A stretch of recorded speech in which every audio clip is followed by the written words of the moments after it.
नमस्कार प्यारे दोस्तों, एक बार फिर बहुत बहुत स्वागत है आप सभी का आपके अपने YouTube चैनल पे। मैं हूं आपकी होस्ट डॉक्टर सीमा तिवारी। और दोस्तों, स्क्रीन पे देख के आप समझ ही गए हैं कि आज का वीडियो बहुत ही इंपॉर्टेंट है आप सभी साथियों के लिए। यदि आप फिजिकल एजुकेशन सब्जेक्ट से रिलेटेड किसी भी कॉम्पिटिटिव एग्जाम की प्रिपरेशन कर रहे हैं, क्योंकि देखिए दोस्तों, इस वीडियो में हमने शामिल किए हैं BHU यानी कि Banaras Hindu university MPEd entrance exam 2018 old question paper से लिए गए महत्वपूर्ण क्वेश्चंस की सीरीज। जी हाँ दोस्तों, इस क्वेश्चन पेपर में टोटल 120 क्वेश्चंस थे, जिनके कुछ इंपॉर्टेंट क्वेश्चंस आज हम आपको सॉल्व कराने वाले हैं। तो बता दें दोस्तों कि वीडियो बहुत ही हेल्पफुल है, स्पेशली बनारस हिंदू यूनिवर्सिटी के ओल्ड क्वेश्चन पेपर से हर बार यूपी टीजीटी और पीजीटी में और अन्य सभी एग्जाम्स में क्वेश्चंस रिपीट किए जाते हैं, एज इट इज पूछे जाते हैं। तो अगर आप प्रिपरेशन कर रहे हैं किसी भी कॉम्पिटिटिव एग्जाम की, तो इस वीडियो को पूरा और लास्ट तक जरूर देखिएगा दोस्तों। तो स्टार्ट करते हैं क्वेश्चन नंबर 1 से। India participated in Olympics in the year, और भारत ने ओलंपिक में किस वर्ष पार्टिसिपेट किया था? Option number 2 is correct here 1928 में।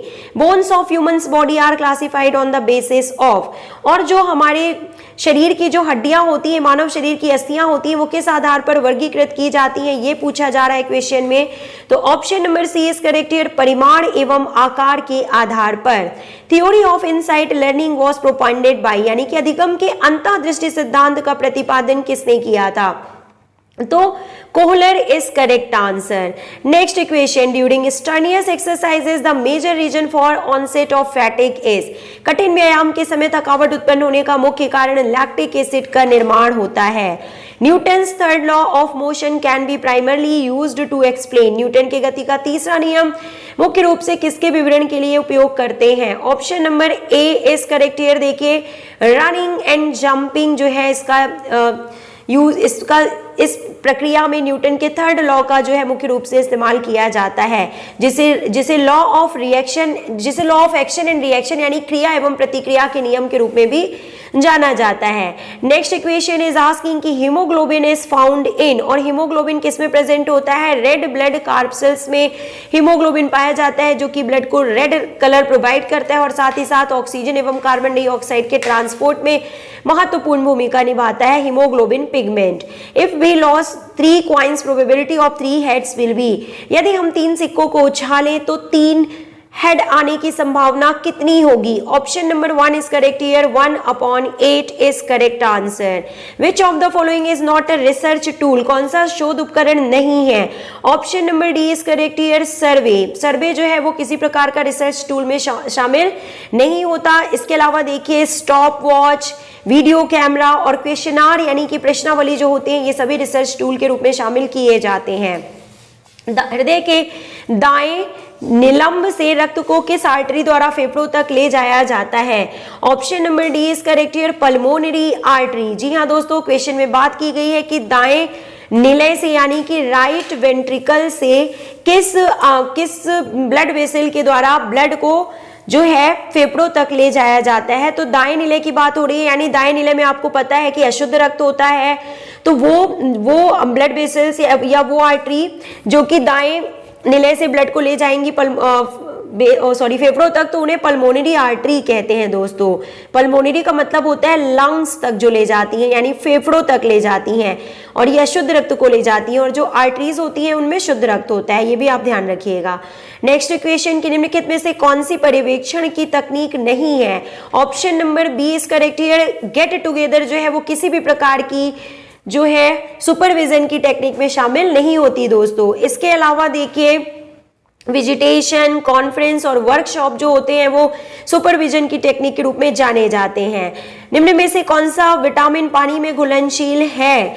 Option number B is correct here vitamin B जो है वो पानी में घुलनशील होता है। इसके अलावा विटामिन सी भी पानी में घुलनशील होता है दोस्तों। Vitamin B and C water soluble vitamin है, और इसके अलावा विटामिन के, ई, डी और ए यानी कि कीड़ा जो है ये फैट सोलुबल विटामिन के रूप में जाने जाते हैं। उच्च रक्त शर्करा का स्तर किससे नियंत्रित किया जाता है? Option number 3 is correct year insulin के द्वारा, जो कि पैंक्रियास की बीटा सेल से सिक्रीट होता है।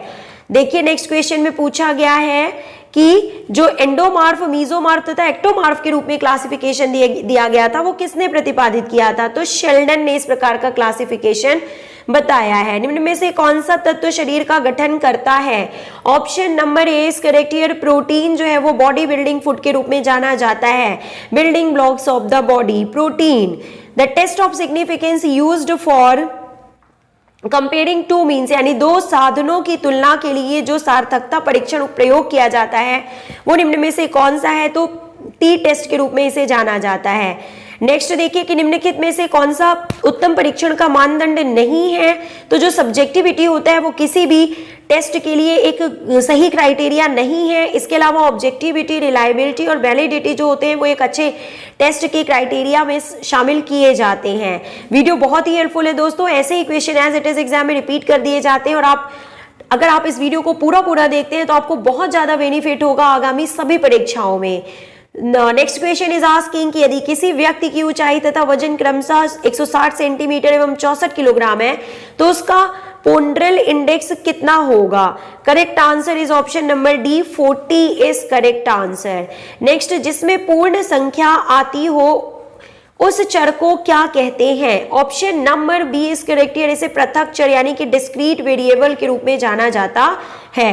Acquisition of motor skill mainly depends on, यानी कि गतिज कौशल प्राप्त करने की बात यहाँ पे की जा रही है। निम्न में से किस पर आधारित होता है? बात हो रही है मोटर स्किल्स के बारे में। तो सही आंसर आप सभी ने गेस कर लिया होगा, coordinative abilities is correct answer. Next, निम्न में से कौन सा स्वास्थ्य से संबंधित दक्षता का घटक है? Option number D is correct here, muscular endurance. दोस्तों, हेल्थ रिलेटेड फिजिकल फिटनेस से संबंधित एक क्वेश्चन जरूर पूछा जाता है और इसमें शामिल किए जाते हैं muscular endurance, then cardiovascular endurance, flexibility और बॉडी कंपोजिशन को इसमें शामिल किया जाता है और साथ ही साथ मस्कुलर स्ट्रेंथ को भी शामिल किया जाता है। ये 5 हेल्थ रिलेटेड फिटनेस कंपोनेंट्स होते हैं। इसके अलावा देखिए जो स्किल रिलेटेड फिटनेस का स्किल रिलेटेड कंपोनेंट्स होते हैं उनमें होता है स्पीड, एजिलिटी, रिएक्शन टाइम और पावर एंड बैलेंस, ये शामिल किए जाते हैं। तो ये एक इंपॉर्टेंट क्वेश्चन है जो सभी एग्जाम में पूछा जाता है। नेक्स्ट, संकुचन और विस्तार होते हैं यानी कि flexion and extension occur around. Option number 1 is correct here, medio lateral axis is correct answer. Harvard step test mean uses, किसमें इसका इस्तेमाल किया जाता है? देखिए option number C is correct here, हृदय श्वसन क्षमता यानी कार्डियो रेस्पिरेटरी एफिशिएंसी के मेजरमेंट के लिए हार्वर्ड स्टेप टेस्ट का इस्तेमाल किया जाता है। भारत की ओर से अंतरराष्ट्रीय ओलंपिक कमेटी के प्रथम सदस्य कौन थे? Option number C sir Dorabji Tata. Next, free hand exercises done in groups are called, यानी कि समूह में की गई मुक्त हस्त व्यायाम को क्या कहा जाता है? Option number B is correct here, calisthenic. अभ्यास एवं त्रुटि अधिगम को यह भी कहते हैं। Option number B is correct here, स्वाधिगम यानी कि सेल्फ लर्निंग के रूप में इसे जाना जाता है। व्यक्ति के स्वास्थ्य को अधिक प्रभावित करता है। Option number C is correct here, जीवन शैली यानी कि life style is correct answer. Isotonic संकुचन को क्या कहते हैं? Option number A is correct here, इसे डायनेमिक कॉन्ट्रैक्शन के रूप में जाना जाता है। दोस्तों, आप खुद ही क्वेश्चंस को देख के समझ रहे होंगे कि यही वो क्वेश्चंस हैं जो आपको सिलेक्शन जरूर दिलाएंगे। तो आप वीडियो को पूरा जरूर देखिएगा, ऐसे ही क्वेश्चन एग्जाम में आते हैं। लेटेस्ट यूपी टीजीटी और पीजीटी दोनों ही एग्जाम में ये क्वेश्चन पूछा गया था कि ऐसा कौन सा खेल है जिसमें टाइम आउट नहीं दिया जाता है? Correct answer football is correct answer. Next question, यदि अंकों का वितरण एक रूपी हो तो इसका माध्य और मध्यिका क्या होगी? Option number A is correct here, be the same होगा, एक ही होगा। नेक्स्ट, निम्न में से कौन सा परीक्षण कार्डियोवैस्कुलर एंड्योरेंस का परीक्षण नहीं करता है? Option number B is correct here, Philip JCR test is correct answer. इसके अलावा देखिए टटल पल्स रेशियो और जो हार्वर्ड स्टेप टेस्ट है एवं रन वॉक टेस्ट है, ये सभी कार्डियोवैस्कुलर एंड्योरेंस का मेजरमेंट करते हैं दोस्तों। नेक्स्ट इक्वेशन इज आस्किंग कि इनमें से कौन सा प्रबंधन का कार्य नहीं है? Option number B is correct here, union leadership is correct answer. इसके अलावा प्लानिंग, डायरेक्टिंग, कोऑर्डिनेटिंग, ये सभी मैनेजमेंट के फंक्शंस में शामिल किए जाते हैं। पेशी ऐंठन का कारण निम्न में से क्या होता है? तो accumulation of lactic acid, lactic acid का जमा हो जाना, इकट्ठा हो जाना, मसल क्रैम्प का मुख्य कारण होता है। एक्सपोनेंट ऑफ कैथार्टिक थ्योरी यानी खेलों के विरेचक सिद्धांत के प्रतिपादक निम्न में से कौन है? तो अरस्तु is correct answer. Newton second law of motion यानी कि न्यूटन का दूसरा गति का नियम क्या कहलाता है? ऑप्शन नंबर 20 करेक्ट, इसे त्वरण यानी लॉ ऑफ एक्सीलरेशन के रूप में भी जाना जाता है। Kyphosis is the deformity of vertebral column at, तो काइफोसिस वर्टिब्रल कॉलम के किस भाग में पाई जाती है ये डिफॉर्मिटी? तो option number A is correct here, thoracic region से इसका संबंध है। इसे कुबड़ापन, हंचबैक और हम्पबैक के रूप में भी जाना जाता है। नेक्स्ट क्वेश्चन, एल्फ्यूरेज शब्द किससे संबंधित है? तो मसाज से इसका संबंध है। नेक्स्ट क्वेश्चन देखिए, इसमें पूछा जा रहा है कि अधिगम का नियम कौन सा नहीं है? तो कौन सा नहीं है दोस्तों? देखिए निम्न में से कौन सा अधिगम का नियम नहीं है? तो प्रतिक्रिया का नियम जो है वो अधिगम के नियम में शामिल नहीं है। इसके अलावा law of dominance, law of effect, law of exercise and law of readiness जो है ये नियम में थॉर्नडाइक के द्वारा दिए गए मुख्य 3 नियमों में शामिल है। Stadiometer is used to measure यानी स्टेडियोमीटर का प्रयोग ऊंचाई को मापने के लिए किया जाता है दोस्तों। Option number 2 is correct here. Next question, प्रशिक्षण भार का संगठक कौन सा कारक नहीं समझा जाता? Option number D is correct here, आहार यानी कि डाइट इज करेक्ट आंसर। इसके अलावा इंटेंसिटी, वॉल्यूम, डेंसिटी ये सभी ट्रेनिंग लोड के कंपोनेंट्स में शामिल किए जाते हैं। नेक्स्ट क्वेश्चन की ओर मूव करते हैं कि what does the rings of Olympic flag indicate, यानी कि ओलंपिक फ्लैग में जो 5 रिंग है वो क्या दर्शाते हैं? तो आप सभी को पता है कि ये महाद्वीप यानी कि 5 कंटिनेंट को दर्शाते हैं। नेक्स्ट, स्पाइरोमीटर जो होता है वो किसके नापने के लिए प्रयोग किया जाता है? तो वाइटल कैपेसिटी के मेजरमेंट के लिए स्पाइरोमीटर का प्रयोग किया जाता है दोस्तों, ये सही ऑप्शन है। नेक्स्ट क्वेश्चन की निम्न में से किस प्रशिक्षण में आराम की हितकारी अवधि का उपयोग किया जाता है?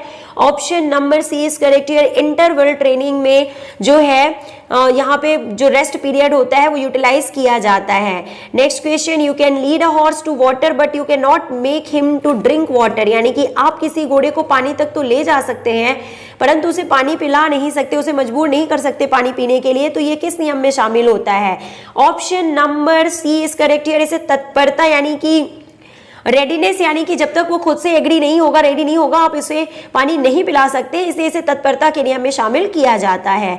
ग्लूटियस मैक्सिमस मसल जो होती है वो कहाँ पे पाई जाती है? तो हिप यानी कि कूल्हे में पाई जाती है, जो कि हमारे मानव शरीर की सबसे बड़ी मसल होती है, largest muscle of the human body. खेलों में उच्चतम प्रदर्शन मुख्यतः किस पर आधारित होता है? Option number A is correct here, training यानी कि ट्रेनिंग पर आधारित होता है खेलों में उच्च performance, the top most performance. सभी क्वेश्चंस देखिए एग्जाम्स में आपको डिफरेंट एग्जाम्स में ये क्वेश्चंस पूछे गए हैं दोस्तों, तो वीडियो को पूरा लास्ट तक जरूर देखिएगा।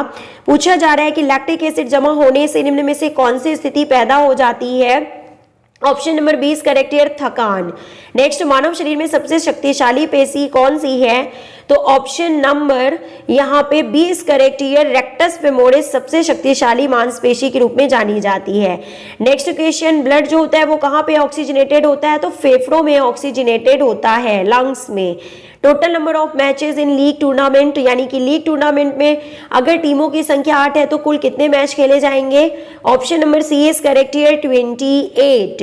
नेक्स्ट क्वेश्चन, सर्जेंट जंप से क्या मेजर किया जाता है?